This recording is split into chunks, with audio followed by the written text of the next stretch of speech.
L'ancien patron de BlackBerry a dit tout haut ce que plusieurs entrepreneurs canadiens pensent. Francis, salut.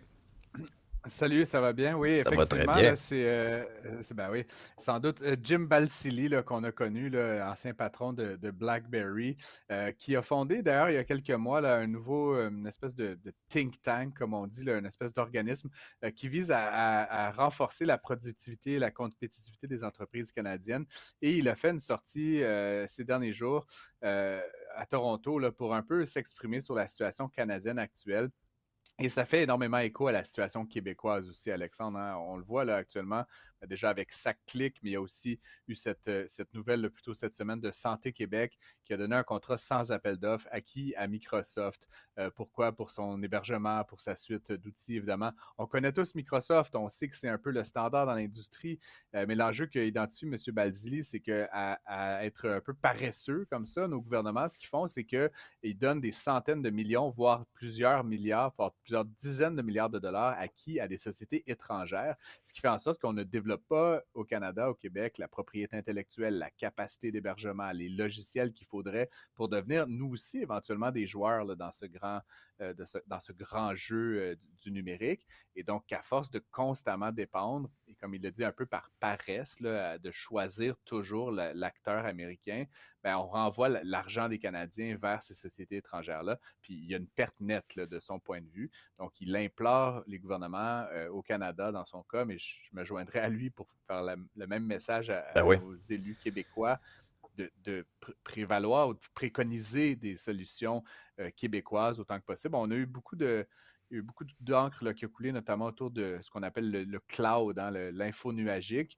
Il y a des solutions qui existent au Québec de grande qualité, mais encore une fois, elles n'ont pas peut-être la puissance d'une marque comme Microsoft, comme Amazon, comme Google. Et donc, souvent, ils ne sont même pas considérés, alors que techniquement, là, il n'y a pas beaucoup de raisons de ne pas au moins leur donner la possibilité de participer aux appels d'offres et tout ça. Donc, je trouvais un message là, qui doit résonner davantage.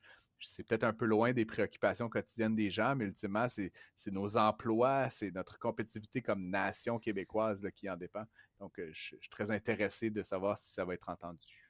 On va plonger tout de suite dans les préoccupations quotidiennes des gens. Tu connais mon amour pour les finances personnelles, mais honnêtement, puis Yes. ça, tu sais, moi, je suis de ceux qui pensent qu'on doit aussi faire notre part. C'est-à-dire, moi, j'essaie de lire plusieurs livres par année sur les finances personnelles. J'apprends un paquet de choses. Puis, tu sais, quand on prend notre destinée en main, peu importe notre situation financière, on essaie en tout cas d'améliorer les choses. Ça passe souvent par un budget et tu signes un papier hyper intéressant dans le journal ce matin. Ça s'appelle donc des vacances à crédit, point d'interrogation.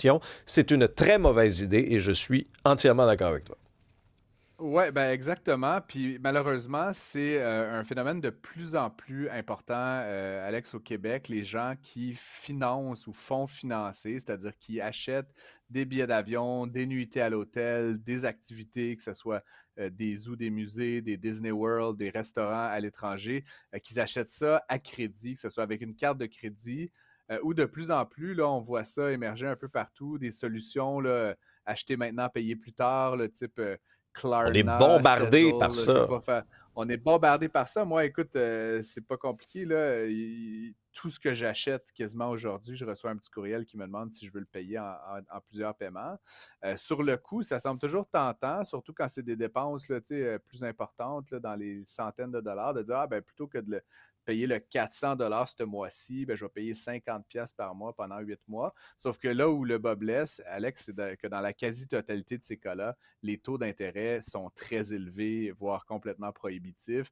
Dans les meilleurs des cas, on parle de du 8-9 puis ça peut aller là, jusqu'à du 25 dans certains cas. Il y a même les transporteurs aériens, Air Transat, Air Canada, qui ont commencé eux aussi à offrir des solutions comme celle-là avec une société torontoise là, qui offre des services de financement.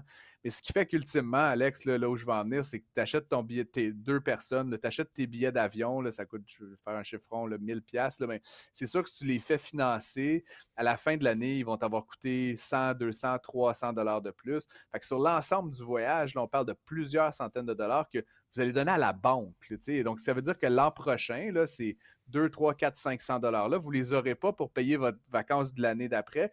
Puis c'est une espèce de roue qui tourne, ce qui fait qu'à chaque année, on donne une partie de notre budget vacances à qui? À la banque. Fait que ma réflexion, puis tu sais, il y a eu beaucoup de réactions déjà là, sur l'article qui a été publié ce matin, mais ma réflexion, c'est que peut-être des fois, une année, là, mettons cette année, on ne fait pas de vacances. Tu sais, cette année, là, on n'en a pas les moyens. On reste sur le bord de la piscine, on va à Saint-Jean-sur-Richelieu, tu sais, on fait quelque chose de gérable avec l'auto, tu sais, et dans la prochaine année, on fait comme si on payait notre dette, mais en fait, on met de l'argent de côté, si bien qu'à l'été d'après, on va avoir accumulé le 1000, 2000, 3000 $, puis là, on paiera cash nos vacances. Mais cette spirale-là, qui vise surtout les gens les moins nantis, là, on va se le dire, là, qui souvent sont pris un petit peu plus serrés dans leurs finances, ben, ça appauvrit les gens moins riches, puis ça crée une espèce de spirale de la pauvreté, qui fait qu'ultimement, vous allez prendre moins de vacances, ce qui est quand même un peu absurde quand on y pense. Et vous allez revenir de vacances extrêmement stressés en regardant la facture. Et après ça, les bienfaits, tu sais, tu te dis, Effectivement, les bienfaits d'être sur le bord de la plage avec un petit pina colada. Après ça, quand tu vois le bill s'accumuler puis tu n'es pas capable de le régler, exemple, au-delà de la période de grâce qu'on a sur nos cartes de crédit où on ne paie pas d'intérêt. C'est un papier, je trouve, qui est à lire sur nos différentes plateformes, Journal de Montréal, Journal de Québec. Merci beaucoup, Francis. Bonne journée. Merci, Alex.